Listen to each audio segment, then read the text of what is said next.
The writer, director, executive producer of Weird the Al Yankovic Story, Eric Appel. Now, he's a 5-time Grammy winner, has 4 gold records, 6 platinum records in the U.S. He is the writer and star of the 1989 cult classic UHF. Woo! $6 million at the box office. The writer, star, and executive producer of Weird the Al Yankovic Story. Yeah. You do the Harlem Polka, Mr. Al Yankovic.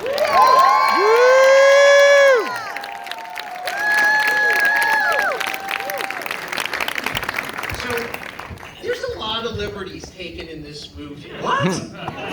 You know, but you dated Madonna, the 80s were a blur, it's hard to say. So tell me about how this all started, your relationship, and then the whole conceit to do a parody of a parody. Yeah, this whole thing started as a fake movie trailer that I made for the website Funny or Die about 2010, yeah. Yeah, in 2010.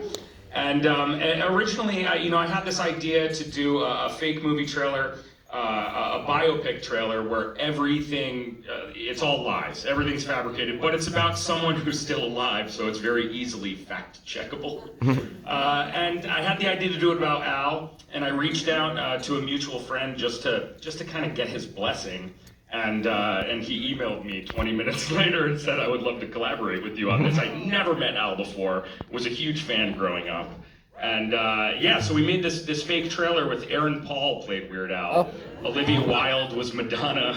And for about a decade, Al showed this trailer during his concerts, like during a costume change.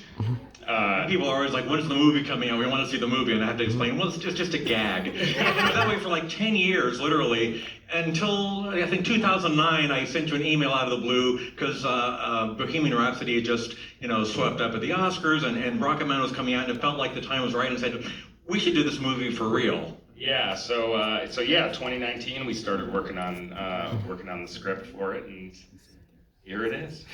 Was the idea always to, of course, mix these wild rumors with the truth? But there are some nuggets of truth sprinkled throughout the movie. In fact, the first third or so of the movie, if you didn't know the whole concept, you might think, maybe this is a real biopic, but our thought was to have it gradually get more and more crazy till the third act was just off the rails.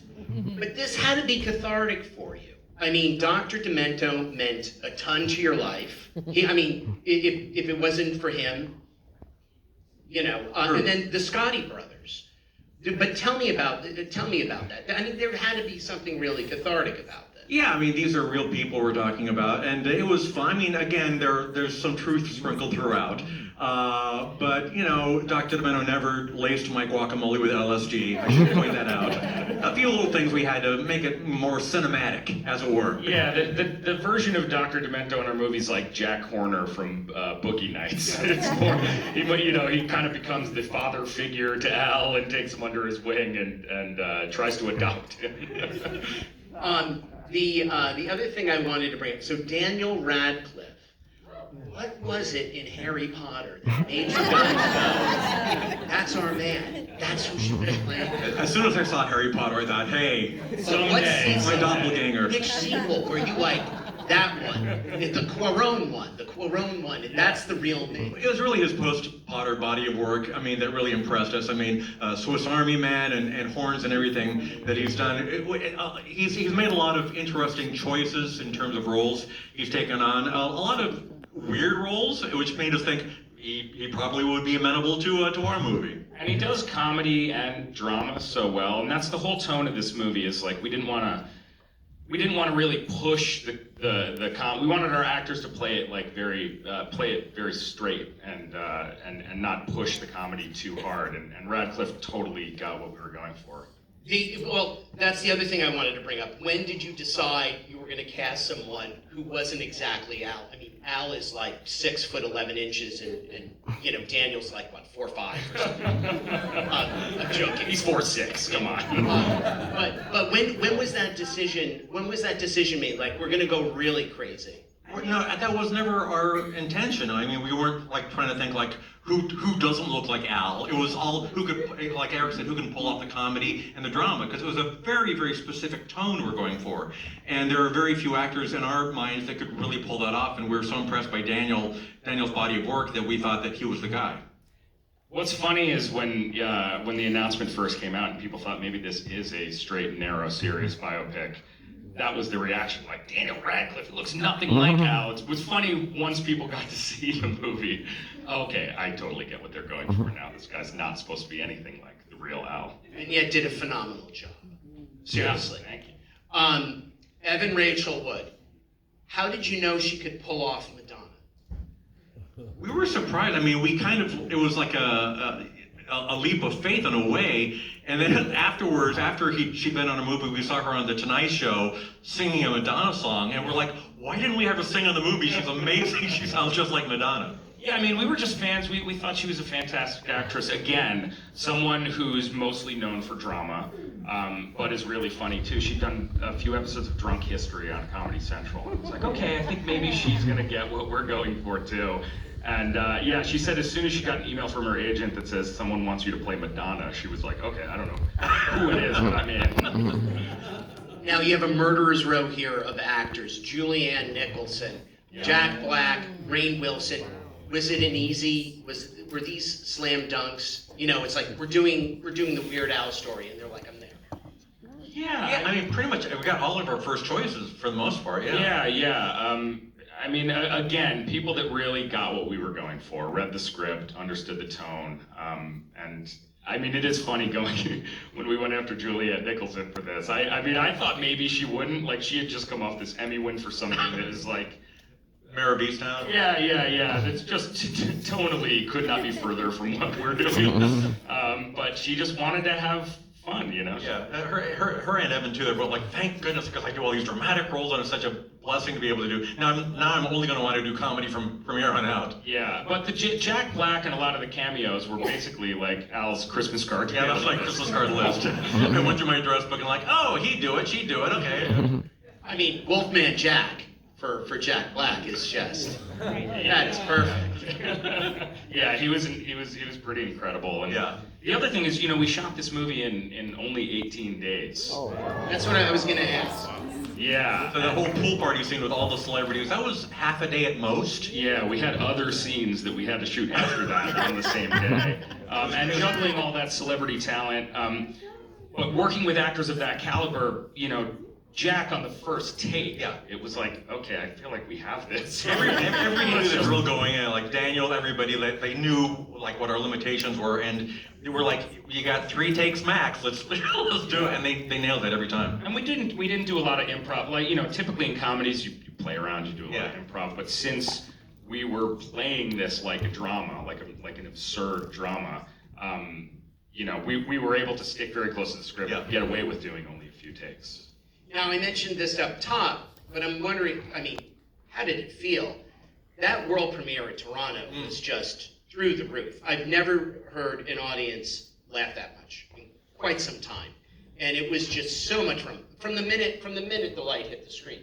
How did you guys, I mean, what did you know it was going to play like that? I hoped, I mean. Yeah, we hoped, but we didn't even do test screenings. You know, I had watched, I had maybe 4 or 5 friends over to my office to watch a cut of it and, you know, give me some notes or give me some feedback, or I watched to see what they were laughing at. But we had never seen it in a room full of people at all. So, yeah, we hoped that it would play well, and it played better than we could have. Yeah, I'd seen like 100 versions of it on my laptop, but to see it like in a theater, like a world premiere in Toronto, it was, and the Midnight Madness, and they're pretty amped up anyway. It was amazing. Yeah, because Al was touring during post-production. Yeah, I was like the day before I was in Colorado doing a show, flew into Toronto for the premiere, then back to Colorado the next day. Can you tell us a little bit about how Daniel prepped for the role? Well, he took accordion lessons, and then he, you know, worked out a bunch and got that famous Weird Al physique. My famous 6-pack. No, he took it very seriously, and our first meeting with him when he signed on to do it, which was about 2 years before it got made. Yeah. asked the question at the end of our Zoom call, you know, what kind of accordion should I buy? I'm planning on learning how to play the accordion. Yeah, this is like the call where we're asking him if he's interested, and the end of the call is like, I need to get an accordion. Okay, sure, if you say so. You know, you don't actually have to play it in the movie. You know, in movies, we fake things.